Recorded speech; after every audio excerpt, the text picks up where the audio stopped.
Listen, my children, and you shall hear of the midnight ride of Paul Revere. On the 18th of April in 75, hardly a man is now alive who remembers that famous day and year. He said to his friend, "If the British march by land or sea from the town tonight, hang a lantern aloft in the belfry arch of the North Church Tower as a signal light, one if by land and two if by sea, and I on the opposite shore will be ready to ride and spread the alarm through every Middlesex village and farm for the country folk to be up and to arm."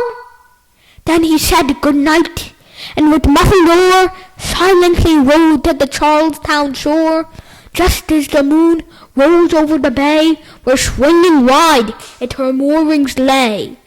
The Somerset, British man of war, a phantom ship with each mast and bar across the moon like a prison bar, and a huge black hulk that was magnified by its own reflection in the tide. Meanwhile, his friend through alley and street wanders and watches with eager ears, till in the silence around him he hears the muster of men at the barrack door, the sound of arms and the tramp of feet, and the measured tread of the grenadiers marching down to their boats on the shore.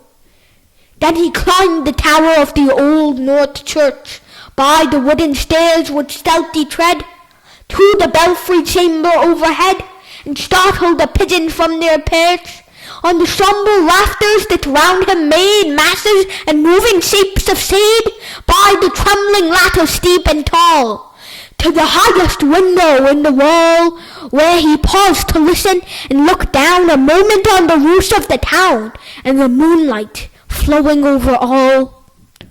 Beneath, in the churchyard, lay the dead in their night encampment on the hill, wrapped in silence so deep and still that he could hear, like a sentinel's tread, the watchful night wind as it went creeping along from tent to tent, and seeming to whisper, "All is well." A moment only he feels the spell of the place and the hour and the secret dread of the lonely belfry and the dead, for suddenly all his thoughts are bent on a shadowy something far away, where the river widens to meet the bay, a line of black that bends and floats on the rising tide like a bridge of boats. Meanwhile, impatient to mount and ride, booted and sped with a heavy stride, on the opposite shore walked Paul Revere. Now he patted his horse's side, now he gazed at the landscape far and near, then, impetuous, stamped the earth, and turned and tightened his saddle girt. But mostly he watched with eager search the belfry tower of the old North Church, as it rose above the graves on the hill, lonely and spectral and sombre and still. And lo, as he looks on the belfry's height, a glimmer and then a gleam of light. He springs to the saddle, the bridle he turns, but lingers and gazes till full on his sight a second lamp in the belfry burns. A hurry of hoofs in a village street, a shape in the moonlight, a bulk in the dark, and beneath from the pebbles, in passing a spark, struck out by a steed, flying fearless and fleet. That was all, and yet through the gloom and the light, the fate of a nation was riding that night. And the spark struck out by that seed in his flight kindled the land into flame with its heat. He has left the village and mounted the steep, and beneath him, tranquil and broad and deep, is the mystic meeting the ocean tides. And under the alders that skirt its edge, now soft on the sand, now loud on the ledge, is heard by the tramp of his steed as he rides. It was 12 by the village clock when he crossed the bridge into Medford town.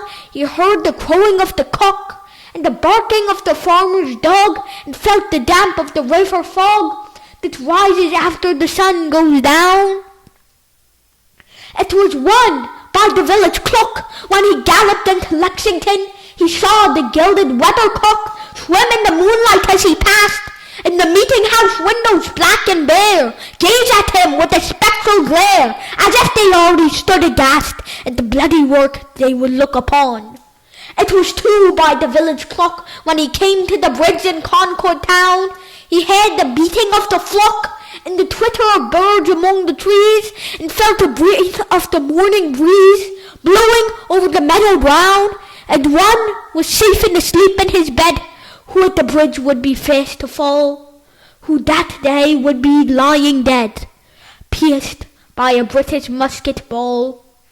You know the rest in the books you have read, how the British regulars fired and fled, how the farmers gave them ball from ball, from behind each fence and farmyard wall, chasing the redcoats down the lane, then crossing the fields to emerge again, under the trees at the turn of the road, and only pausing to fire and load.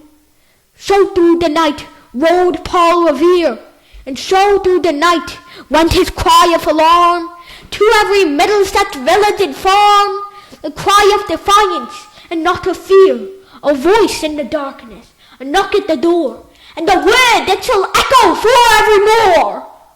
We're born on the night wind of the past, through all our history to the last, in the hour of darkness and peril and need, the people will waken and listen to hear the hurrying hoofbeats of that steed, and the midnight message of Paul Revere.